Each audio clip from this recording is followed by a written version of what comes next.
in studio by Bills team reporter Matty Flab, who is here for the latest edition of the Matty Awards, presented by Energy Mark, the official energy supplier to the Buffalo Bills.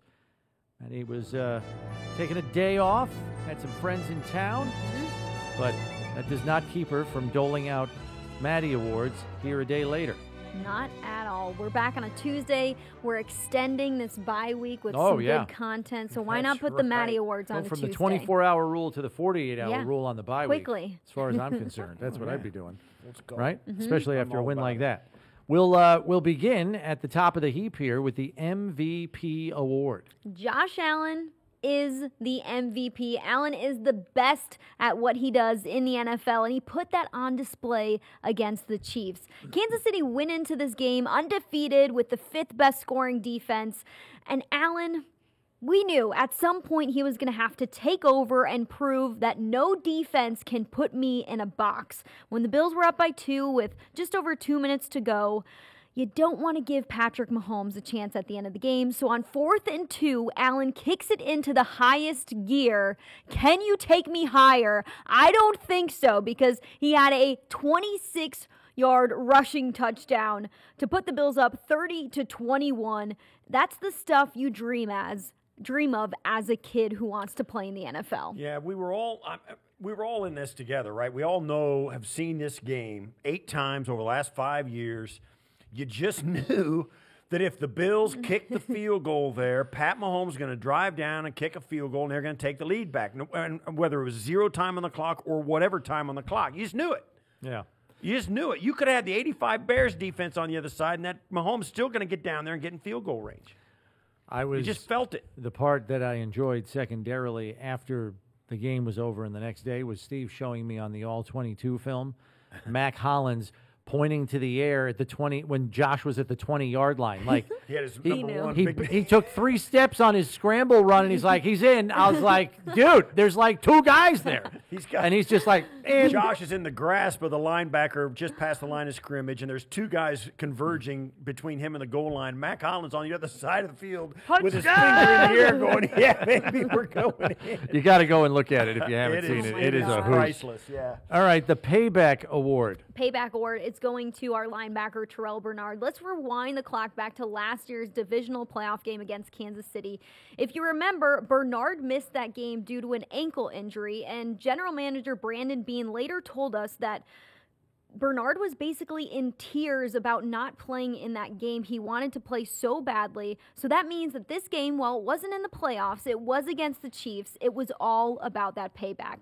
Bernard showed off he could impose his will on the Chiefs offense led by Patrick Mahomes. He had a huge 3rd down sack in the beginning of the game and finished off the game with an interception that sealed Buffalo's victory. Bernard also did a great job of acting as the spy on certain plays, making sure that Mahomes didn't have the opportunity to be superhuman at any time. I mean, look at his rushing statistics. Mahomes did not have the opportunity to get out of the pocket and make the defense pay. Yeah, he didn't throw for a lot of yards either. Yeah.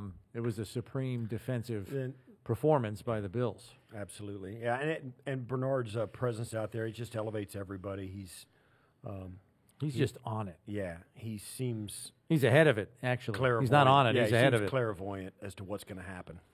The Spark Award. The Spark is going to the defense for setting the tone early. Buffalo's defense was aggressive from the very first play. They got after Mahomes in the beginning, and they did not let up when the game got close.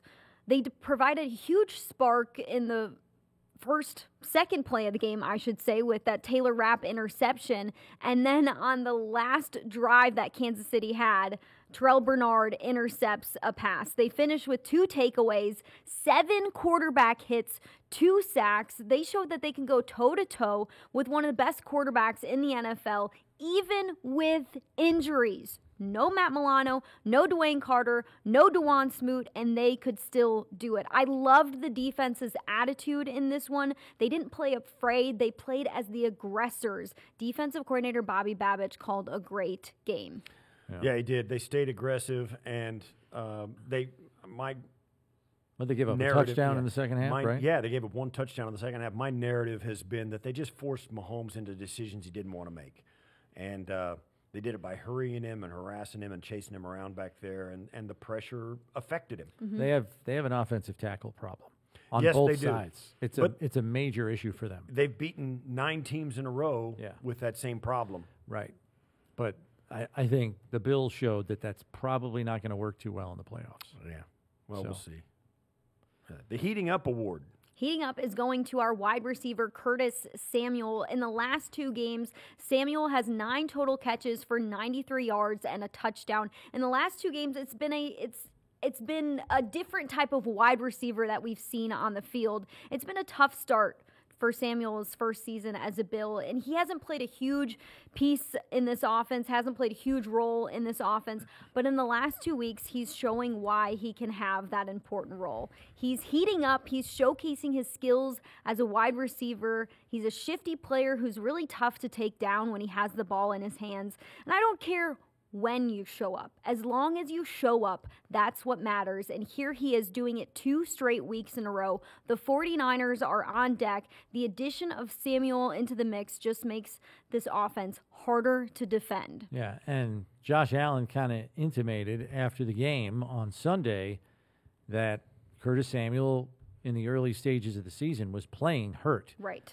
He had a shoulder injury, a pectoral injury, and he was fighting his way through that. I remember being down at the Jets game in week 6, and he leaves that game on the first series, and he's holding his shoulder, and he's got the athletic training staff working on him. So he's been battling through some stuff, and when you don't feel yourself, it's hard to play your best, even if you are out there suiting up for your teammates.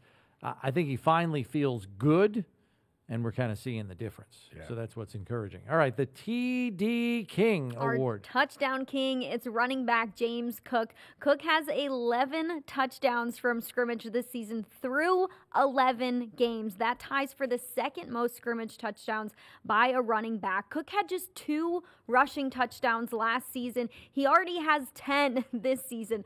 The running back has made a huge jump in his ability to find the end zone this season and fight for extra yards. I love that the coaching staff trusts him with the ball in the red zone. Cook has shown that he's capable of running those tough and strong yards. He's had some angry runs where he faces contact and stays up to score. The TD King is going to keep it rolling. Yeah, I think what I'm seeing, it's great to see because even in this game is the perfect example. The first one he beat him to the pylon and then cut up inside the last block. He just outran the interior pursuit. And then on the other one, he went up between the guards and knocked and kept his balance after contact. Blasted a safety. And blasted a safety. So both speed and physicality, he showed both in 2 touchdown runs there in the first half. Yeah, it was huge. And the real difference here is last year all these touchdowns were being run in by Josh Allen. Right. And now they've made that switch. Let's take some of the knocks off of Allen's body and give it to a guy who's used to contact, like a running back, and Cook has come through for them. But really, all season long, whether it's Cook, on occasion, Davis, and once in a while, Ty Johnson, their running efficiency in the low red zone has been very, very good this year. Like, running it down there is the hardest place to run the football, and they've shown an ability to do that all season long. And I'll say this, too. It's not for nothing. It's easier to do that when you got 330-pound guards and center. Yeah. They're bigger this year. Thicker and maybe a little less athletic to get that straightforward push this year. All right, last one, the Hats Off Award. Hats off to Ryan Vandemark and Osiris Torrance, 2 of our offensive linemen who stepped up huge against the Chiefs. The Bills were without their starting right tackle in Spencer Brown. Not where you want to be as you face one of the best defensive fronts in the NFL with Chris Jones as a defensive tackle who can move all over the place and just cause chaos. So Ryan Vandemark steps in for Brown, and Osiris Torrance helps hold down that side of the field as well. Vandemark played every single snap, and there was no drop-off. Josh Allen was not sacked once against the Chiefs, against Chris Jones. Torrance also did a really great job of holding off Jones on multiple snaps.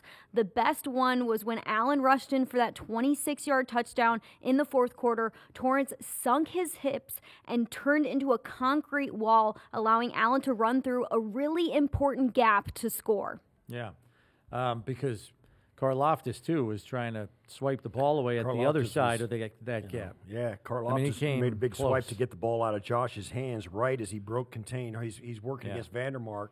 Right there, he almost got the ball swiped the ball out of Josh's hand.